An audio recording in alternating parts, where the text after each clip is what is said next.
નમસ્કાર મિત્રો, મારી યુટ્યુબ ચેનલમાં તમારું હાર્દિક સ્વાગત છે। આજે આપણે વાત કરવાના છીએ અમદાવાદનો પૂંજીયો અને ધોળકાના મહિલા સાથેની ઘટના। અમદાવાદની માલિપા પૂંજીયો કરીને એક ભોય રહે।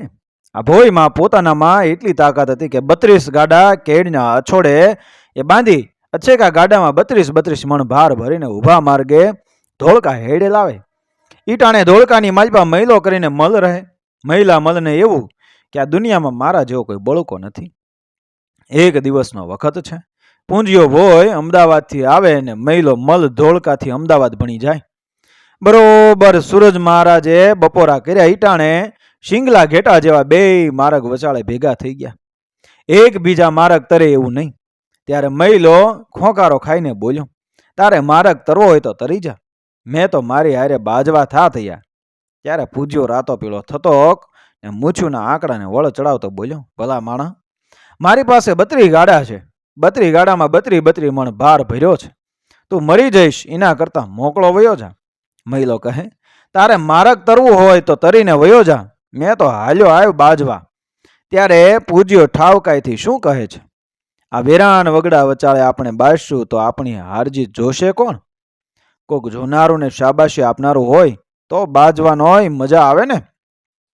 એમનામ ધડીકા લેવામાં શું સ્વાદ આવે? આ બે વચાળે એમ વડછટ વાતચીત થાય છે। ત્યાં એક કડબણ માથે ભાત લઈને નીકળી સીમમાં સાતી આગતા કણબીને ઝર્રોકો ભાત પોગાડવા એ તો ઉપડતા પગે વહી જાય છે। ત્યાં મહિલા મલ અને પૂજ્યા ભોઈએ કીધું, એ બોન જરાક ઊભી રહે ને। ત્યાં રૂપાની ઘંટડી રેખો મધુર અવાજ સંભળાણો, શું કામ છે મારા વીરા? સાતીવાળા વાટ જોતા હશે, મારું ભાત ખોટી થાય છે। બેનબા એ ઘડીક સાત ઊભી ન રહે? અમે બે બાજવી છીએ, એમાં ચિયો જીતવી છે ને ચિયો હારવી છે, એ જરાક જોતી જાને। કણબણ છણકો કરીને બોલી, જાઓ જાઓ મારા રોયા, હું ક્યાં તમારા જેવી નવરી છું? ઓલ્યો હાથીવાળો સવારનો ભૂખ્યો છે, આંખ્યું માથે હાથની છાજલિયું કરીને મારી વાટ જોતો હશે। છતાં તમારે બાજવાનો પોરો ન માતો હોય તો એક જણો મારા ખંભે ચડી જાઓ ને બીજો આ ખંભે ચડી જાઓ, બે માથે બાજતા આવો। માર્ગ માથે જતા જતા હું તમારી હારજીત જોતી જાઉં છું। બળુકી બાઈની વાત સાંભળીને બે જણા ઘડીક તો વિચારમાં પડી ગયા। પછી પૂંજીયો ભોય હફ કરતો બાઈના જમણા ખભે ચડી ગયો અને મહિલો મલ ડફ દેતો બાઈના ડાબા ખભે ચડી ગયો। કણબણના માથે તબકડામાં રોટલાનું ભાત છે, મય કઢીનો પાટી એટલે વાસણ છે। બે ખંભે મહિલો ને પૂજ્યો હેદક કરતા બાસતા આવે છે। બાઈ ઝપટ મોઢે ખેતરના માર્ગે વહી જાય છે। ખેતરમાં હાથી હાંકતો કણબી ખેતરવા આધેકથી આ જોવે છે અને મને મનમાં થયું કે કાલ હું કણબણને વઢેલો એટલે એના ભાઈઓને લઈને આવે છે। એટલે બહેનો માર્યો કણબી તો હાથી છોડીને શેઢે ઉભેલા ઝાડ માથે ચડી ગયો। ત્યાં કણબણના ખભા ઉપર મહિલો મલ ને પૂજ્યો ભોય બે ધીક લેતા બોકડાની જેમ ઊભા થઈ ગયા ને બાજતા કઢીના પાટિયામાં પડી ગયા। ઊની ફફળતી કઢીમાં બે પડીને બફાઈ ગયા। બાઈને તો આ કંઈ ખબર નથી। ખેતરમાં ઘરવાળીને એકલી ભાળીને એ કણબી ઝપટ મોઢે ઝાડ માથેથી હેઠો ઉતર્યો। કણબણે કણબીને જઈને ભાત આપ્યું। કણબીએ મોરિયા એટલે પાણીના વાસણમાંથી પાણીનો કળશો ભરીને મોં ખંગાળ્યું ને પછી રોટલા શીરાવા બેઠો। રોટલાનું બટકું મોંમાં મૂકતા કણબીએ કીધું, તારી હંગાત તો કોક આદમી આવતા હતા ને? એ તો મારા રોયા મલ હતા। માર્ગ વચાળે મને કે બેન અમે બાજવી છીએ, ઘડી સાત જોતી જાને, કોણ હારવી છે ને કોણ જીતવી છે એ કહેતી જા। મેં કીધું, મારા રોયા, હું ક્યાં તમારા જેવી નવરી છું? તમારે બાજુ હોય તો બે મારા ખંતો સડી જાવ, હું તમારી હારજીત જોતી જઈશ। પછી મારા રોયા મારા ખંભે બે બાજતા આવતા હતા।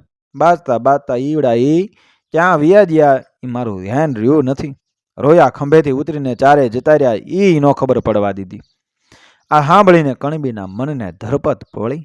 પછી કણબીએ છાલિયામાં કઢી લીધી, ગરણા પર રોટલા મૂક્યા ને બે માણસ શીરાવા બેઠા। રોટલાને કઢી ટટકાવતા કણબીની ઘરવાળીને શું કહે છે, કઢીમાં આજ તો બે જ મરસા લાવી, બે વધુ લાવવા હતા ને? મરસા વઘારેલા હારા છે, મને બહુ મીઠાશ આવી। આ રોટલા કઢીને એમાં આવેલા મરસા ખાઈને કણબીએ પાછું માંડ્યું હાથી હાંકવા। પૂંજીઓને મહિલા બે તો કઢી ભેગા ખવાઈ ગયા। હવે ગાંડાનો અછોડો તૂટી ગયેલો એટલે ઓલા 32 ગાડા માર્ગ વસાળે નગણિયાતા પડેલા. એમાં અંકાશમાંથી એક સમળી ઉતરી અછોડાને એરું માનીને ચાંચમાં ધાલકીને સરસર કરતી ઉડી આકાશમાં. અછોડા આડ્યા ગાંડા ટીંગાય છે. આ 32 ગાડા લઈને સમળી આકાશમાં ઉડી જાય છે. હાંજનું ટાણું છે. સૂરજ મહારાજ રથ છોડવાની તૈયારીમાં છે. એ વખતે રાજાની મેળી ઉપર અગાશીમાં રાણી અને એની દાસી ફરે છે. એમાં દાસીની ચકોર નજર આ સમળી પર પડી. દાસી બોલી, બા બા વાદળા વચાળા શું ઉડાયું જાય છે? રાણીએ સડપ આકાશ સામે જોયું. રાણીના કૌતુક જોઈને ભારે નવાઈ લાગી.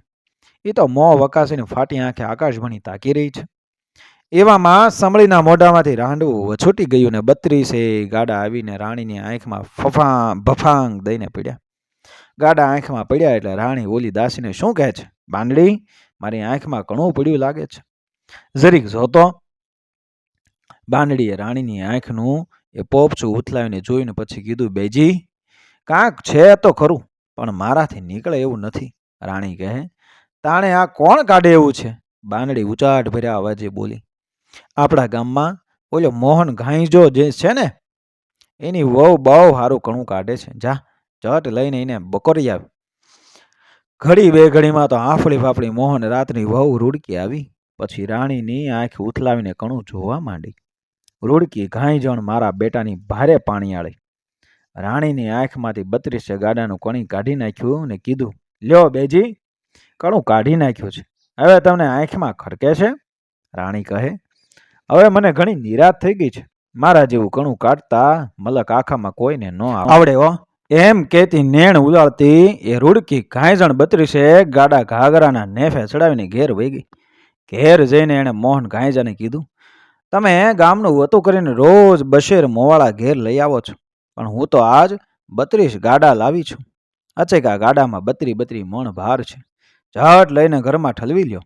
પછી બે માણે ગાડામાંથી 32 મણ ભાર ઘરમાં ઠલવી દીધો અને ગાડા ફળિયા વચાળે ભેગા કર્યા અને ઘાસલેટના 7-8 ડબ્બા છાંટી બધા ગાડા બાળી દીધા.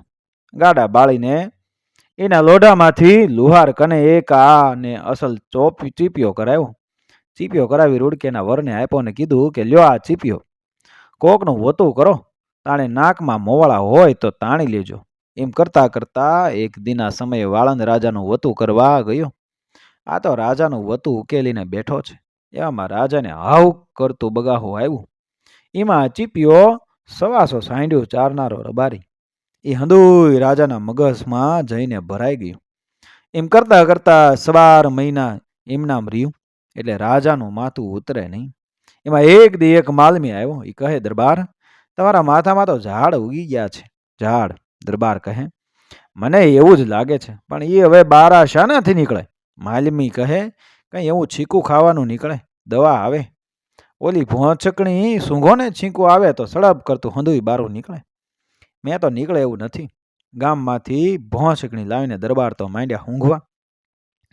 જ્યાં પહેલો, બીજો, ત્રીજો ને ચોથો સડાકો લીધો ત્યાં છીંકોની દેગડી ચડી. આંખ છી. એમાં રાજાના મગજમાં 12 મહિનાથી ઘોટાયેલો ઓલ્યો રબારી, ઈ ઝાડ, ઈ નદીઓ, ઓલ્યા મોહન ઘાઈજાનો ચીપિયો, હંધુય પાછું નીકળી ગયું. ત્યાં મોહન બોલ્યો, બાપુ, તમે મારો ચીપિયો 12 મહિનાથી ચલાવ્યો તો, પણ એના વગર મને બહુ વખા પડ્યા. ચીપિયા વગર ગરાગના નાકમાંથી મારે મોવળા શેને તાણવા? પ્રિય બાળ મિત્રો, આપ કહેશો આ બધામાં સૌથી મોટું કોણ? મિત્રો, વિડીયો પસંદ આવે મારી ચેનલ સબસ્ક્રાઈબ કરો, ફોલો કરો, શેર કરો. મળીએ આવી જ ઘટનાને પ્રેરણાદાયક વાર્તાઓ સાથે આગળના વિડીયોમાં. જય શ્રી કૃષ્ણ.